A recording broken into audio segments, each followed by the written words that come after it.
Greetings, everyone. My name is Bill Ewing. I'm with Ewing Consulting Services. Our firm will be performing this classification and salary study for your district. Our purpose today in this orientation program and what you'll hear on the video is to do two things. First, to introduce you to what the process is involved in the study, and then secondly, to introduce you to a questionnaire form which we'd like everyone to complete and turn into their immediate supervisor by March 22nd. So it'll take about 4 months to go through all of our steps, but in the meantime, if anything comes up by way of questions, you're instructed to call Laura Califf at 4656 in Human Resources.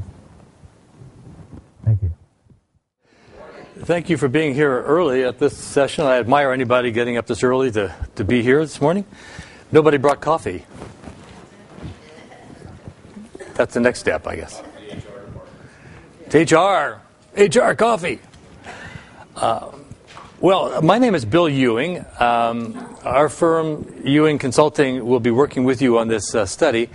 And it's important, we've found through the years, that we take some time with everybody who will be participating just to make sure you understand what's going on in these kinds of studies. I guess it's been 1990 something or other since your last one. So it's good that you understand what all the steps are involved in something like this, because what we're doing here is a very sensitive and important thing to do. So we want you to be very comfortable with it and make sure all your questions are answered. So if anything comes up during the course of this and you want to ask a question, it's just fine.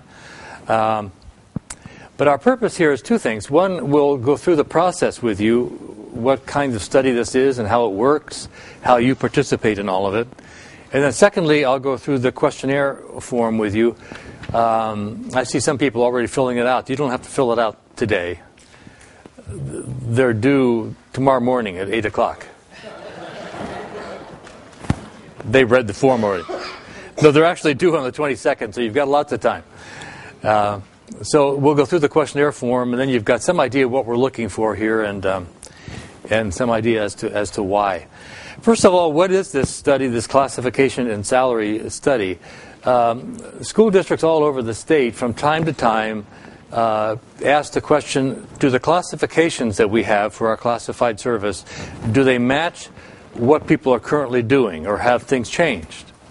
And do we have people in the right classifications? Do we have updated job descriptions that comply with certain laws that are out there? And really that's what this is all about from the classification point of view.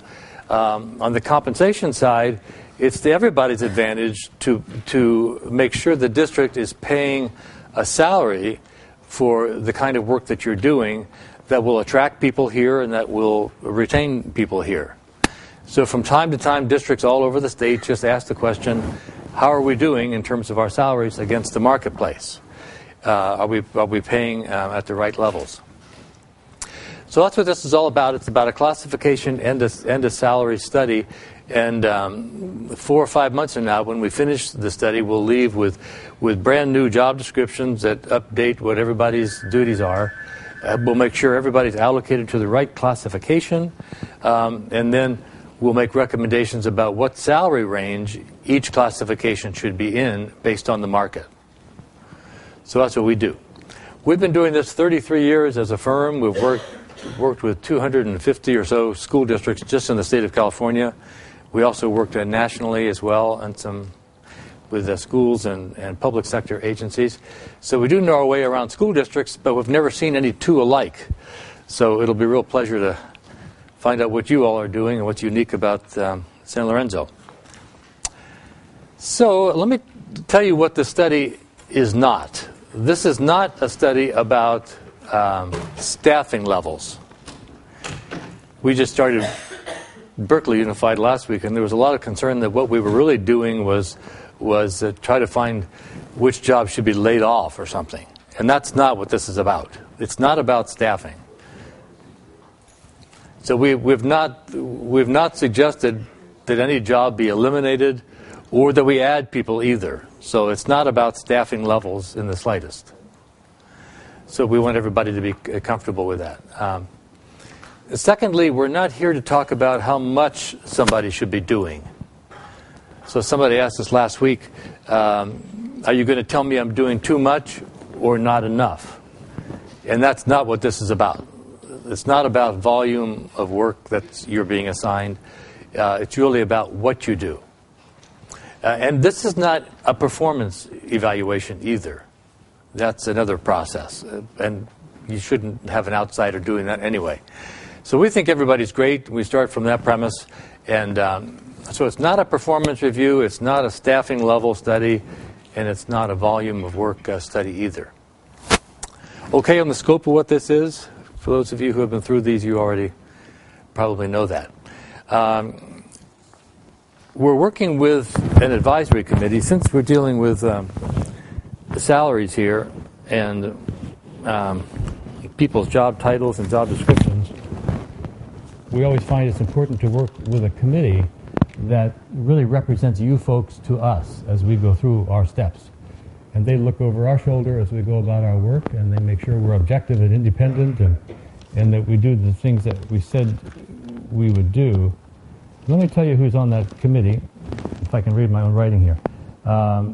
Chris Stevens, and Doug Marr, Derek Rabotin, do I have that right?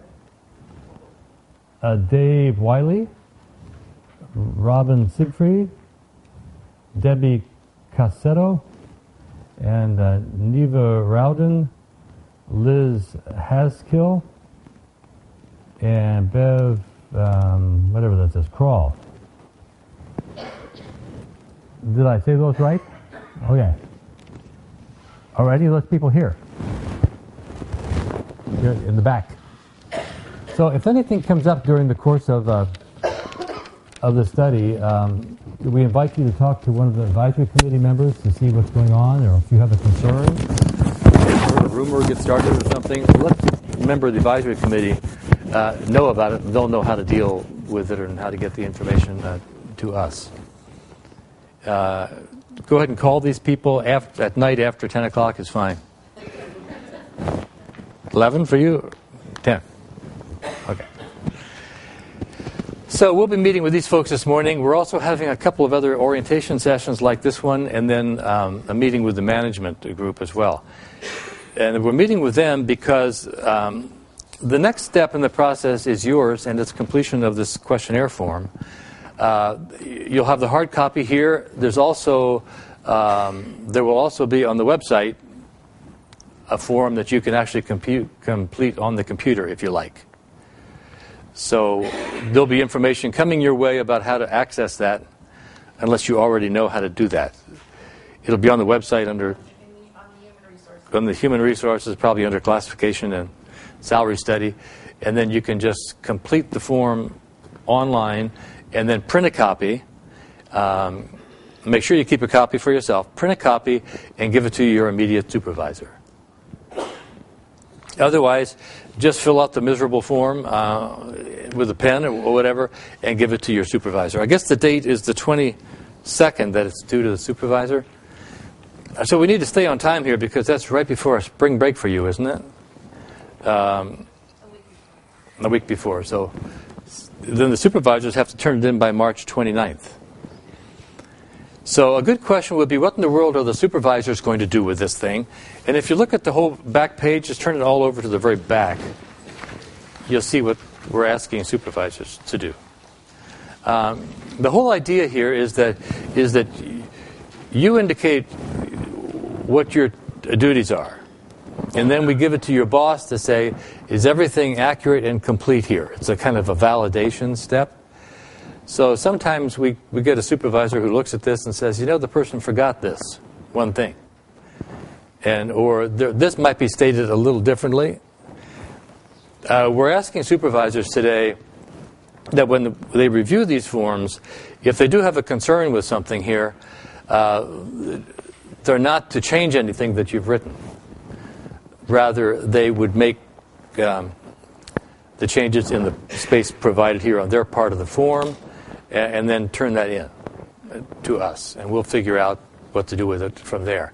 If they do have concerns, though, the supervisors are all instructed to get back and talk to you about it before turning the form in. Now, if that doesn't happen for some reason, during the next step, which is the interview phase, we'll be happy to share with you what the supervisor said. There's no secrets here in this study. It's just a matter for us to be sure we're getting clear information, it's accurate and complete. Okay? So that's what the supervisors do with it. They turn it in on the 29th, and then we get all the forms. We organize them by current job title, and then we look at your most current job description. Some of them are pretty old, so it's not going to be too helpful. But we'll take your current job description against what people are currently doing, and we'll do a kind of a quick, what we call a job analysis on each of the forms. And then, based upon that review, we'll ask a certain number of people for interviews. Now, that'll usually be 30 or 40% of the staff will be coming in for an interview. We call it interview. It's really a meeting, so it's not like you're being interviewed for a job. You've already got the jobs. So it's just a matter of our making sure we understand what your job consists of. So when we meet with someone for 20 minutes to maybe a half an hour, it's all about a particular question we have about what's on the form. Or sometimes, folks, we get like 10 people in the same job, and 2 or 3 of them are doing something wildly different than everybody else.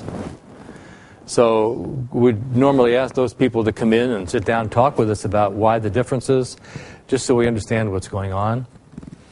The purpose of the study is, again, to kind of challenge our current system. So if new classifications have emerged over time, this is a good way to pick that up. If we have 1 and 2 right now, maybe a 3 has emerged, or maybe we've got 2 or 3 classes doing the same things, and we need to bring them together. Anything like that can happen. So that's what we do with the forms, is kind of do a preliminary analysis of them, invite you in for a meeting. People are invited for meetings with us for one of 3 reasons. First, we need to talk with at least one person in every job title. I think you've got about 70-some classifications here now. So some of you will be the only one in your job title, and so that makes it kind of automatic for a meeting. Secondly, if there's something about the questionnaire that we didn't understand or we need clarified somehow, then we'll ask you to come in for a meeting just so we can confirm things. And then thirdly, you can request a meeting if you like. Now, some people really enjoy forms like this. Not too many. Maybe one person once enjoyed the form. But other people don't write all the time, and so this kind of thing is not easy for them to do. So if you're in that situation and you finish the form and you wonder, gee, am I communicating? Or did I give them enough? Or did I give them too much? Or I'm concerned about what I wrote. Then ask for a meeting and we can talk about your job. Well, one way or the other, we need to get to know what you do, because our job is to take your position and make sure it's in the right classification. So the place to request an interview is on page 9, right inside that supervisor's comment form.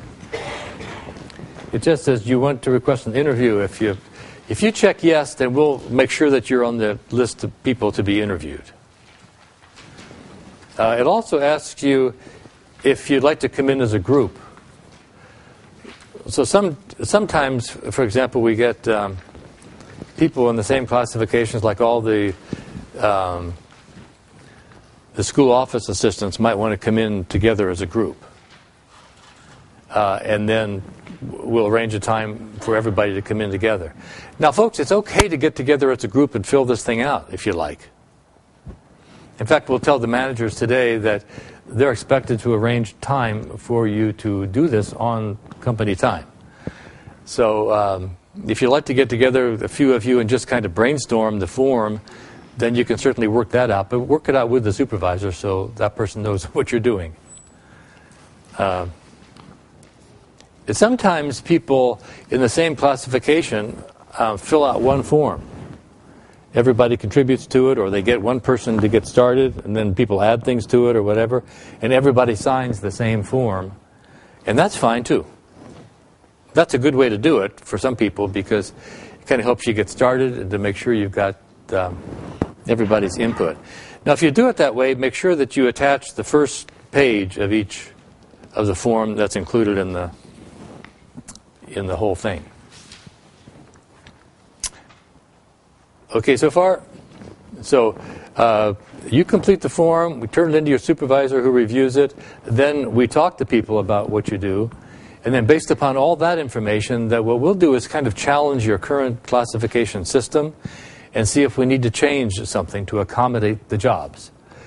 One kind of change might be to establish new classifications. We might find some people who are working out of classification now. We might find jobs need to come together into one classification. A lot of times we'll find title changes that are appropriate. Some districts wait to studies like this to change titles. So departments change names, and then the jobs in the department don't. So we have to catch up with all that. So title changes would be okay. So any number of things can change.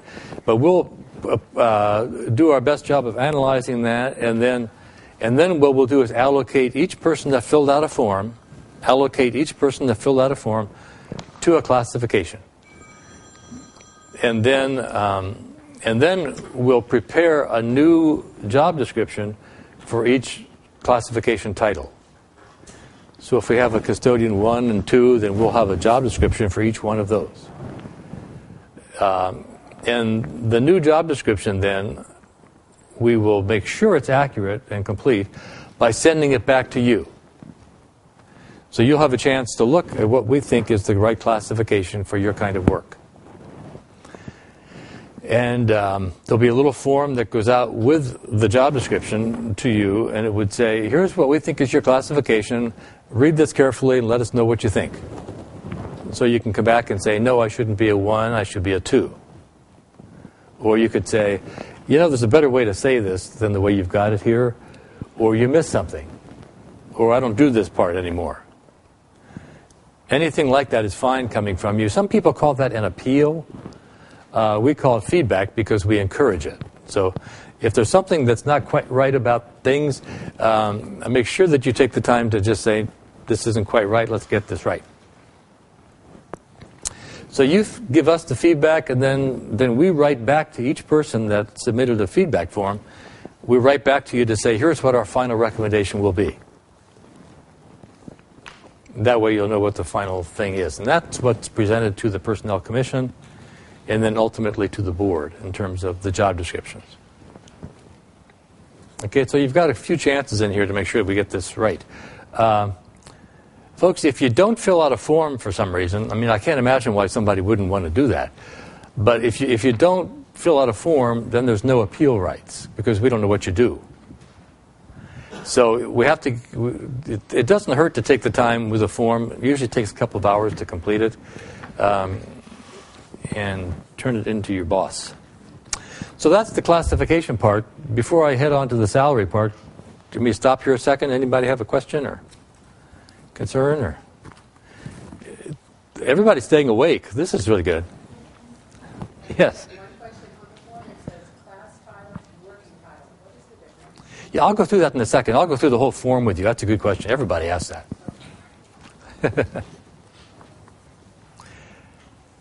Okay, then let me get to the compensation part, and then we'll go through the form.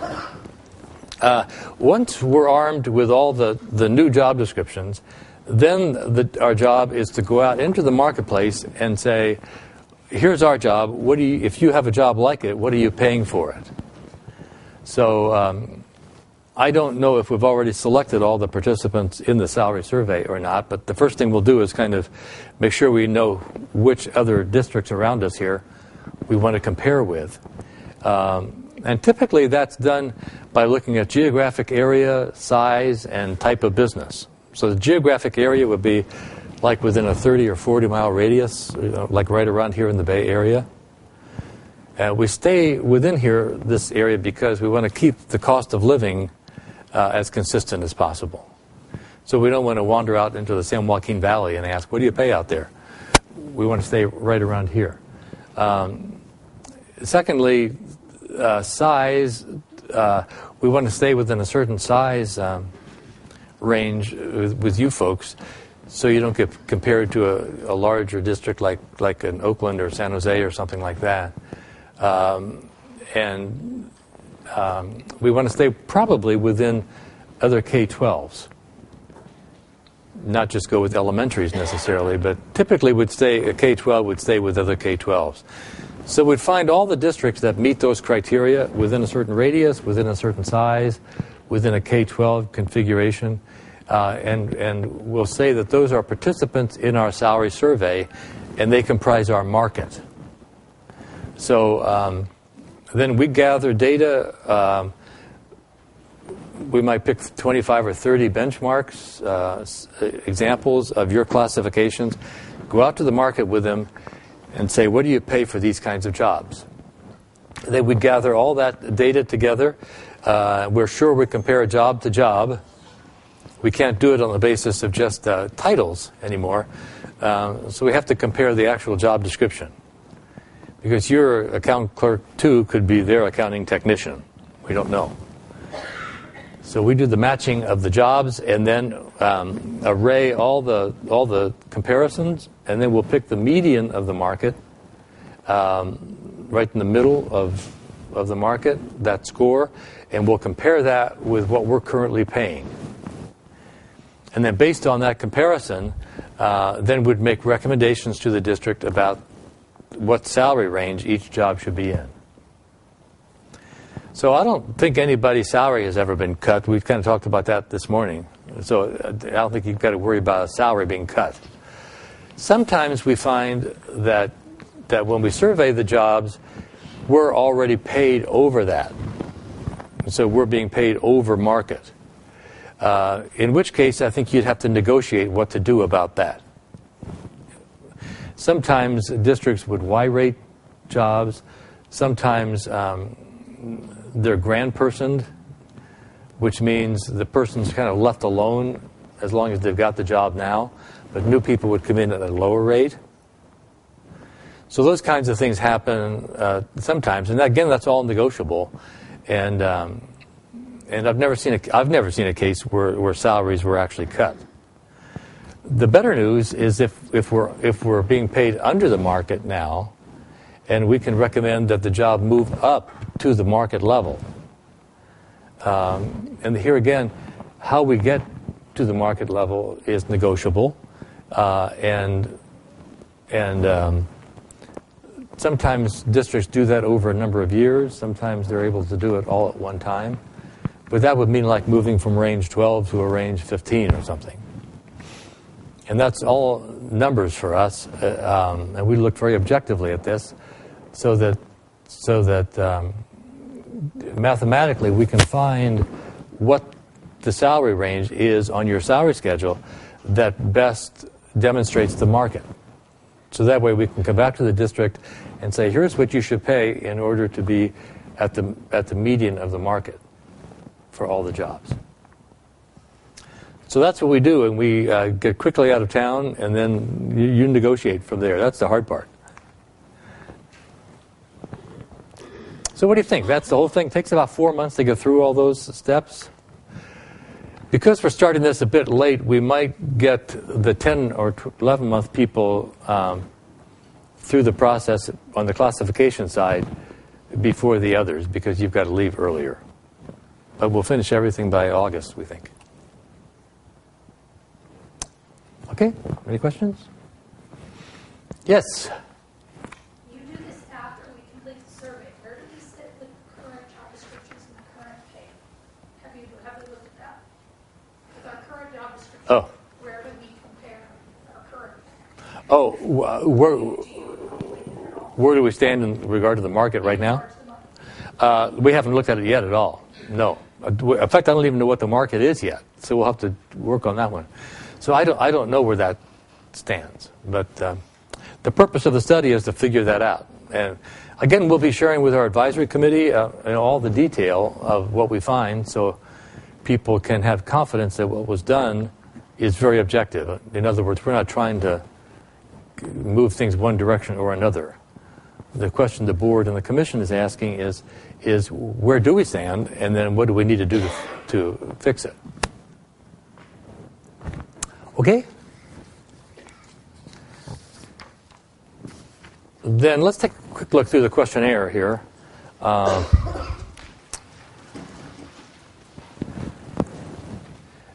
Name, that should be the same one as on the label. That should be easy, huh?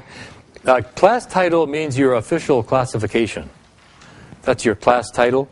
So it might be like custodian or account clerk 1 or something like that. That would be your official classification.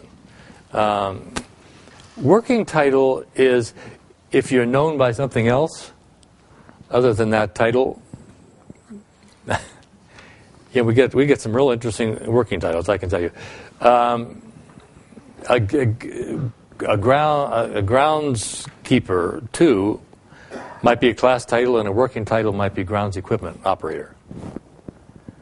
It's not your official title, but it's something you're known by in the group. An account clerk 2 might be known as the accounts payable person. So if you don't have a working title or anything you don't want to clean up to put on here, then just cross that one out. It's fine. The name of department or school that you're part of. Now, about halfway down the page, folks, it says, does your current class title accurately describe your position? And the question there is, in your opinion, are you in the right classification now? So you can say, no, I think my title should change from this to this. And here is just generally why. Or I've been working out of class for a while, and here's what I think my new classification should be. Or you can say my title is just ancient. I shouldn't be a secretary anymore. I should be an administrative assistant, something. Now, if you check yes that everything's fine on title, it doesn't mean you're paid enough. It just means your title's okay. So the market can still come out in your benefit even though you don't change titles. Is that clear to everybody?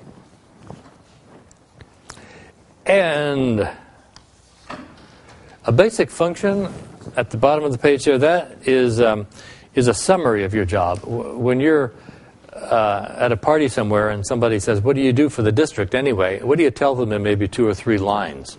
This is the purpose of my work. Maybe 2 or 3 lines. And then the real nuts and bolts part of the form is on the next page, where we ask you to break that summary down into elements. I think the instructions here are list your duties, list generally what you do and generally how you do it. So we're not looking for a procedure manual here, but what most people do is organize themselves in a list of things. Number 1, I do these things. They start with a good action verb and then finish the sentence.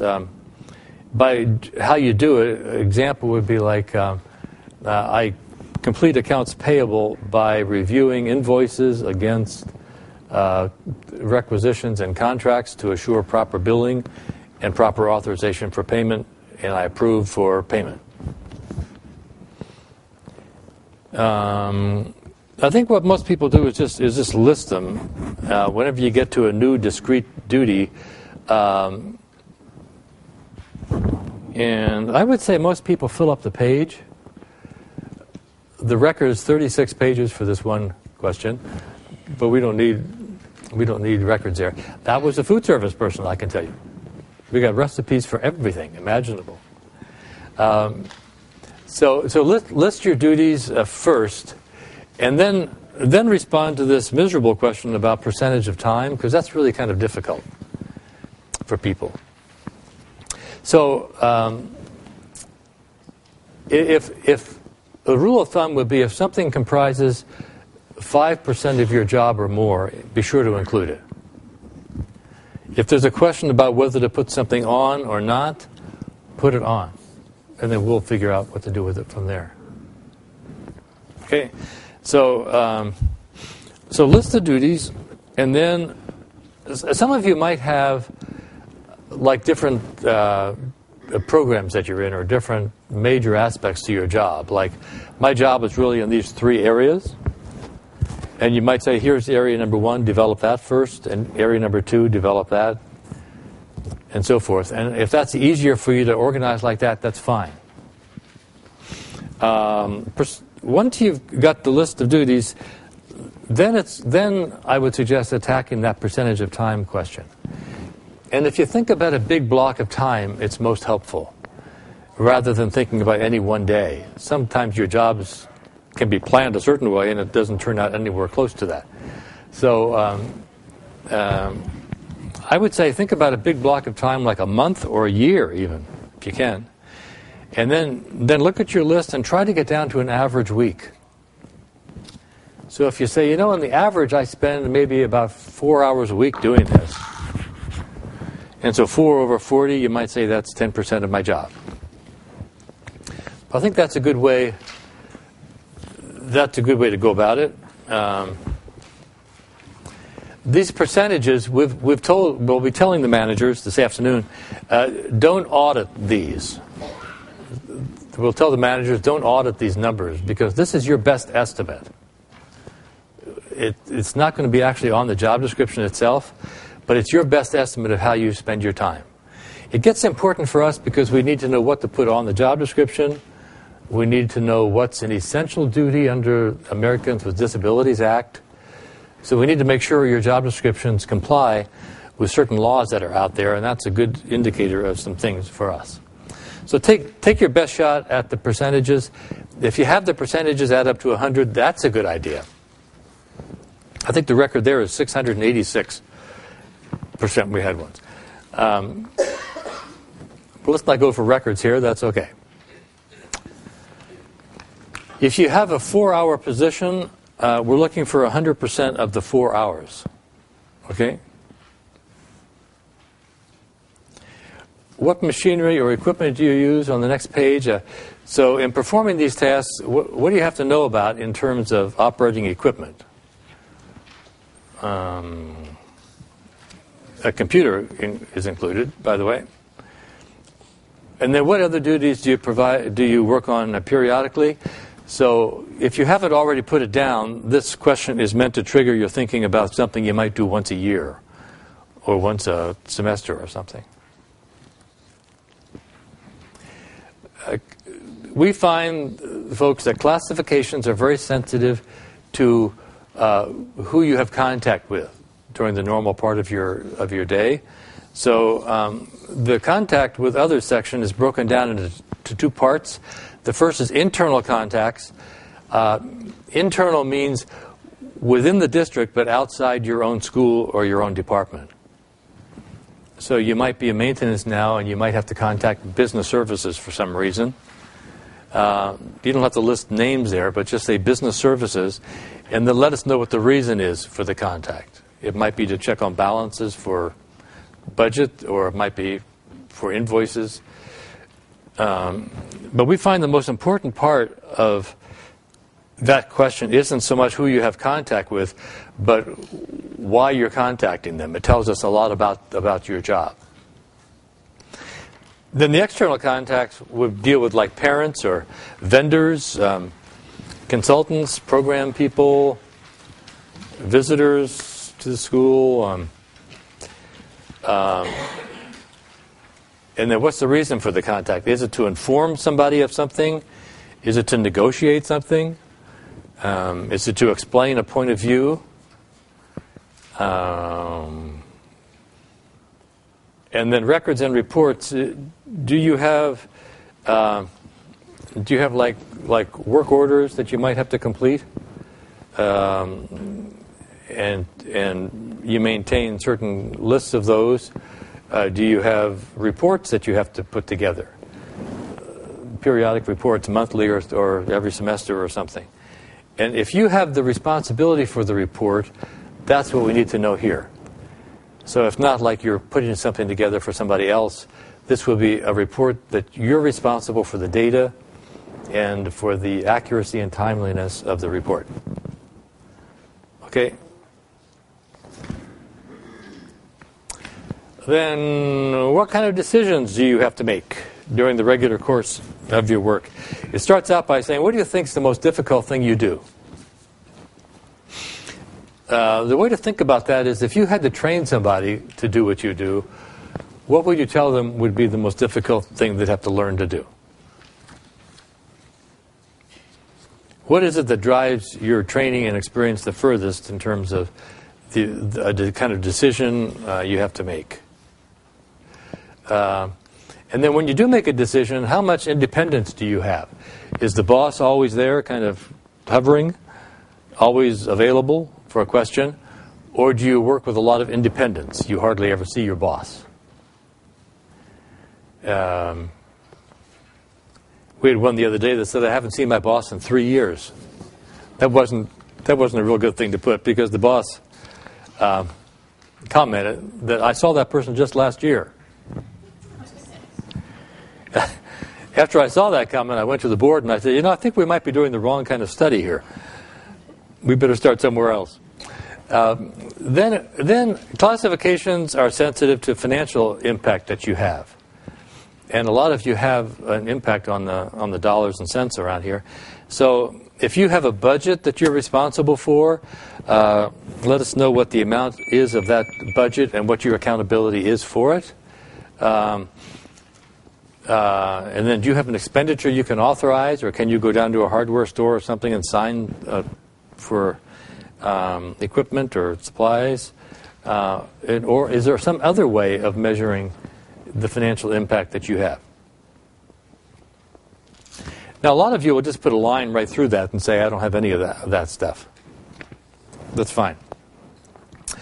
Supervision, there's two kinds of supervision that are identified here. One is like direct supervision, where you are the supervisor, you evaluate the people, you've got a strong say in somebody's ongoing status, or thirdly, you discipline. So if that's your responsibility for certain classifications of people, then that's direct. Indirect is more like you're a lead person. Like you might have a crew of 3 or 4 people, and you're the one that kind of leads the crew. You don't evaluate them, but yet you're responsible to see that the work order is done, or you're responsible to see that the meal is planned and properly executed, or that the office runs smoothly, or however it operates. So if you do have a lead responsibility, that would be under indirect. And then next section asks some things that actually go on the job description. And since this is a merit district, these become real important, these lists of knowledges and abilities. Since we're looking right at your job and you know it best, what do you think would be the body of knowledge associated with your job for somebody coming in? So when somebody comes in the door, what kinds of things do they have to know about? How to operate equipment, a certain subject matter, certain kinds of software, curriculum, or certain practices, and then abilities. What kinds of things should people have to be able to do in terms of repairing something or operating something or speaking before a group or leading others?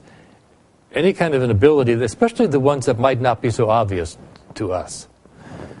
And those actually wind up on the job description. And folks, those are the things that are pulled out of the job description and made test items.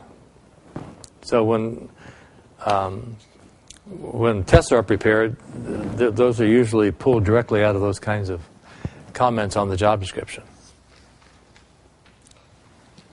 So that would be your input to that. And then so is the education, training, and experience requirements. Since it's been a long time since we've updated these descriptions, it'd be a good idea to take a look at these minimum qualifications that we have currently and just challenge those. Is it possible for somebody to do what you do anymore with just 1 year experience? Or with just a high school diploma? Does somebody need coursework, or do they need 3 or 4 years journey level experience doing something? So this would be your input to that, and we take that very seriously. What licenses should be required? A driver's license or the certification of some kind to do what you do. Then the last part of the form deals with working conditions, and there's 3 parts to that. The first one is the work environment, and this actually winds up on the description anymore. Okay, the work environment means, do you work in a nice quiet office somewhere? Do you work outside most of the time? Do you work in a shop? Do you work in a classroom? In a kitchen? What is the environment? And then, given your job description that you've already put together, what kind of physical demands does your job have? Do you have to lift objects? And if so, it asks, how many pounds should somebody be able to lift to do what you do? Do you have to climb up a ladder? Do you have to stand for long periods of time?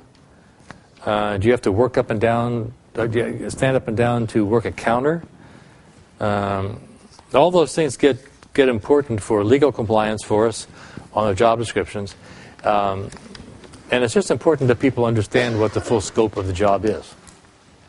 Do you have to walk or run or jump or crawl under a building or utilize tools? Do you have to raise your arms above your shoulders? And then hazards. Are there hazards on your job, like working with chemicals of some kind that might be toxic or something? Working with machinery that has moving parts where you could be injured? Working at heights? Now, I can't imagine any dissatisfied or abusive individuals around here. But, folks, if there are, don't put names here. We're not looking for names. It's more like a general class of people. Like, sometimes people put students, or sometimes they put parents, or don't put the boss's name there either, because remember, they do read this. And then we've got always the question, other. Have we missed asking you something that's important to your job? Or sometimes people use this part of the form just to say, I'm in a special program or a special assignment right now, or just to explain their circumstance a little bit. Then here's the request for an interview. If you put yes, we'll make sure that you get one. If you put only if you don't have anybody else to talk to, we'll assume that's a no. So if you want one, put yes, and we'll make sure it's arranged. And then you sign it, and off it goes. The things that we've learned that make this easier would be, you've got a couple weeks now to complete the form. So if you keep a notepad near where you work, or at home at night when you get home and start watching the news or whatever, it's a good idea to kind of scratch out what you did during the day, just real rough notes. You know what's being asked for here, so you can kind of just say, here's the things that I did in order that I did them, and here's what I plan to do tomorrow. And if you make a list for yourself like that, and then when it comes time to put the form together, you'll have something to compile, and you'll have a good reference library of ideas. That's a good way to go about it. And then it still takes a couple of hours to bring everything together. And what do you think, folks? Any questions?